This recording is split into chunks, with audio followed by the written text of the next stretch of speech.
If you're a small business with fewer than 20 employees and less than $5 million in revenue, you have to file your beneficial ownership information with the Financial Crimes Enforcement Network by the end of this calendar year. So that's a pretty big deal for a lot of business owners. I know we've talked about it a lot on here, but as far as we understand from our research that your great research center does, Holly, most of our members are still not aware of this requirement. The Small Business Rundown is the official podcast of the National Federation of Independent Business, the member-driven voice of small business. NFIB and our members advocate to keep America's small businesses strong and independent in Washington, D.C., all 50 states, and the nation's courts. Welcome to the Small Business Rundown, a bi-weekly podcast with information on independent businesses' victories and challenges in Washington, D.C. and state capitals. I'm Holly Wade, Executive Director of the NFIB's Research Center. Filling in as the guest host today, I'm thrilled to be joined with Beth Milito, the Executive Director of the NFIB Small Business Legal Center, and Jeff Brabant, NFIB's Vice President of Federal Government Relations. Beth and Jeff, welcome back to the Small Business Rundown. Thanks, Holly. Happy to be here. Jeff, let's start by asking you for the latest from Capitol Hill. What would you like small business owners to know about what's going on down the street from us? It's an election year, and because government funding expires at the end of September. They'll be back in September for a few weeks and hopefully fund the government so there's no shutdown through the end of the year. In terms of NFIB priorities and what our members care about, we still have a number of top priorities we'd love Congress to act on. Of course, the big one is stopping the massive small business tax hike and making sure that the small business deduction is extended or made permanent. At the end of 2025, there are a number of taxes that are going to increase on small business owners, and this 20% small business deduction is going to expire. So we'd love Congress to get out ahead of things and maybe make that permanent. We're still hopeful. That's probably a small percentage that's going to happen as Congress is a deadline-driven institution. We're going to continue to really make sure that's our top priority, and Congress knows that. The other very timely issue we've really been working on Congress with is beneficial ownership reporting. If you're a small business with fewer than 20 employees and less than $5 million in revenue, you have to file your beneficial ownership information with the Financial Crimes Enforcement Network by the end of this calendar year. So that's a pretty big deal for a lot of business owners. I know we've talked about it a lot on here, but as far as we understand from our research that your great research center does, Holly, most of our members are still not aware of this requirement. So that's something we're making sure Congress knows just how difficult it is for our members and urging repeal or at an absolute minimum a delay of this to get more people time to respond, because this is an extremely invasive, difficult regulation to comply with for small business owners. Great. Thank you, Jeff. There's certainly no shortage of activity going on up there. We know that there's a lot of interest of small business owners on how that will impact them. But now switching to the courts, Beth, how about the U.S. Supreme Court? We've seen a lot of decisions that have been coming out of the Supreme Court. And just to recap, what are those that would impact small businesses or are of most interest to small businesses and our members? So the Supreme Court just wrapped up its 2023-2024 term, and it will be in recess until October 2024. There's lots of recesses going on here, Jeff, with Congress, the court. But the court heard a number of cases this past term that will impact small businesses. NFIB weighed in 12 of those cases. We filed what are called amicus briefs in 12 cases, and the term ended with 3 big victories for small business, including a monumental decision that overturned what is known as Chevron deference. This was a 1984 decision that essentially gave federal regulators somewhat free rein to interpret statutes in a way that benefited their rules. So overturning the Chevron ruling was a big deal, and it will go a long way, we think, to reining in the federal regulators. So that was a big decision that came out on July 1st, and overall it was a good term for small business in the Supreme Court. Thank you, Beth. We know that regulations are one of the top concerns of small business owners in their understanding of regulatory requirements that they might be subject to, and then the compliance, the time and costs involved in complying with those regulations. So it's great that we had those victories out of the Supreme Court this last session. I actually just did a tally of the cases that we have gotten involved in so far in 2024, and we are up to 28 cases. In 5 of the cases, NFIB is actually a plaintiff in the lawsuit. So we are actually involved in suing the federal government over some of those regulations, including one of the beneficial ownership reporting rule, too. So occasionally we will jump into a case as a plaintiff. We always sue a government entity. We don't sue another business. We sue a government, federal or state, when we think they've sort of gone off the ranch and are doing something that is unconstitutional or illegal.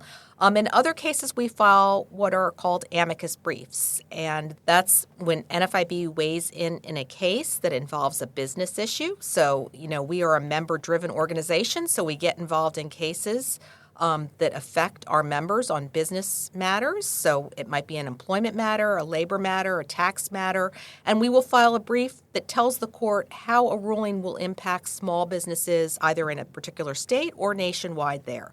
So that is the benefit of coming in with amicus briefs. Thanks, Beth. That was really helpful in better understanding how we get involved in these cases that are so important to small business owners.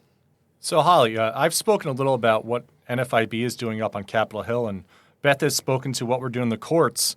It's my understanding that the research center that you had has got a big study you're working on, talking about some of our most pressing problems and priorities. Can you talk a little about that? Sure, absolutely. So the Research Center, every 4 years on a presidential election year, we survey a random sample of our membership, and we've been doing this for decades to better understand the issues that are most important to most small business owners. So thank you for all of those out there who have filled out one of these surveys. They are incredibly helpful and important for NFIB staff and external interests of the small business sector to better understand what are those pressing issues that face small business owners in operating their business. So we are finishing up the publication that will be released likely around the same time as the release of this podcast. But in looking at the severity of problems, there's no shortage of them that small business owners run into in operating their business, but the cost of health insurance is the most severe problem in affording health insurance as a benefit to their employees as part of compensation to retain and attract talent, but also in covering themselves, the owner and their family in health insurance, because we know that it is an employer-based system for most people or for about half the population. And health insurance premiums have continually increased in cost, increased faster than wages or gross output. So it is one of those massive cost pressures that small business owners are having to deal with. On top of that, a lot of tax provisions, whether it's federal taxes on business income, which is one of the main reasons that we are working so tirelessly on extending those tax cuts that were established in 2017 that we know are so important to small business owners. So federal taxes on business income, frequent changes in the tax code, tax uncertainty, everything tax related.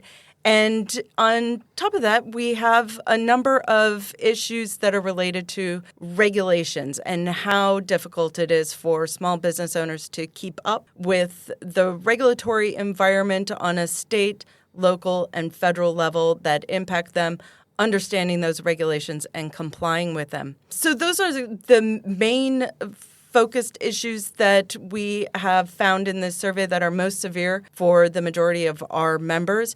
And it offers us a way to prioritize our activities within the organization in best advocating for our members. And so this was a great update. Again, we survey our members every 4 years to update this list of issues that are most important to them. And on top of the survey that we produce every 4 years, we also have a monthly Small Business Economic Trends survey where we ask a question at the end of the questionnaire about what their most important problem is right now in operating their business. And it is reflected in our Problems and Priorities survey, but in our monthly survey for the last number of years, the two biggest problems are inflation and labor quality. And inflation has been one of the bigger issues. It's come down a little bit, but still 20%, 1 in 5 small business owners are saying that it is the single biggest problem in operating their business. At a high level, though, Jeff, can you explain the issues NFIB is urging Congress to address in making it easier for small businesses to combat inflation?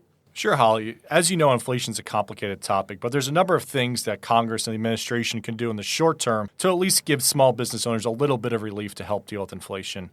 The number one thing they can do is stop issuing costly regulations. That's something that's very easy for the administration to do. They could take a pause. They could take a step back and say, hey, regulations are very expensive for small business owners to deal with. Small business owners do not have a compliance team. They do not have a whole team dedicated to complying with regulations. So they're going to need a little more relief and make it a little less costly for them to deal with that. The second thing they can do is give small business owners long-term price stability by stopping a big tax hike coming at the end of 2025. So as I mentioned earlier, at the end of 2025, the small business deduction expires, individual rates increase, and if you're a pass-through business, that means you're other than a C Corp, you're a sole proprietor, you're an S Corporation, you're a partnership, you're looking at a significant tax hike in the fairly near future, in less than 2 years here. So if Congress can extend those tax cuts from the Tax Cuts and Jobs Act, it would be very helpful for small business owners. Third thing they can do is inject competition to the anti-competitive swipe fee marketplace. Currently, if you're a small business owner and you take a significant number of credit cards to pay for transactions, you know that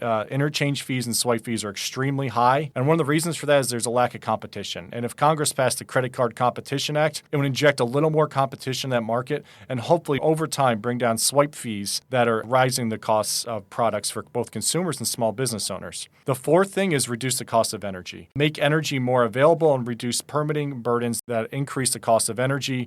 I think small businesses are particularly vulnerable to increases in the cost of energy. If you're an energy-intensive industry like manufacturing, it's a big problem. A host of other industries are extremely sensitive to that. Again, you don't have the economies of scale. If there's a significant spike in your inputs, that's a big deal for you, and it's hard to absorb, and often it gets passed on to consumers in the form of higher prices, which leads to inflation. Lastly, Congress can help to curb healthcare cost increases. As Holly mentioned, healthcare costs, our research show, have been a huge deal for a long time, and it's just getting worse and worse and worse. So anything Congress can do to help rein that in will be welcome news to small business owners. Absolutely. All of those will go a long way in helping small businesses manage cash flow, deal with those increased costs. Number 2 on problems and priorities is the cost of supplies and inventory. But number 6 is the cost of natural gas, gasoline, propane, those energy inputs that are often very difficult to manage. Beth, one of the burdensome regulations Jeff referenced is new, and there's an update on the current legal status of the new small business registry, or also known as beneficial ownership, reporting requirement. Can you explain a little bit where small businesses can learn about what they need to do to comply with this new regulation? Yes. So any regular listeners of NFIB's podcast have probably made out that there are a lot of us at NFIB that have spent a lot of time, including Jeff, of course, studying the beneficial ownership reporting requirements. So we have a lot of in-house expertise and are happy to help any business owners navigate what it is they need to do when it comes to reporting. We offered a webinar in January this year, and that's available on our website, nfib.com, under webinars. So take a look at that. We had an attorney come on and talk about all the things a business owner needs to do to figure out if they are subject to the reporting requirement. We also have a fact sheet that we continually update as FinCEN offers new information on that. NFIB has filed a lawsuit challenging this law. So there is hope still that it might be knocked out. If the legislation doesn't come through in Congress, we've also got the lawsuit going on there. So we are attacking this law from multiple fronts, I will say. But at the same time, too, we are happy to provide business owners with compliance assistance. If you find that you are subject to the reporting requirement and want to go ahead and file that information, we are happy to provide information to help you figure out what it is you need to do. And I will just say, too, that we spend a lot of time in the Legal Center putting together compliance and educational materials for business owners. We have a lot of resources, including our monthly webinar and our legal guide series, too. All of those are available free, so I encourage our listeners to take a look at NFIB's offerings. Wonderful. Yes, your compliance guides are fantastic resources for small business owners on this regulation, but also a lot of different business operations that are often complex and challenging to navigate. Beth and Jeff, before we go, is there anything else you would like to add? I would just say don't hesitate to reach out to the Legal Center for any help with these issues that we talked about today or anything else, you can always reach the Legal Center at info@nfib.org. We are happy to hear from our members and our listeners.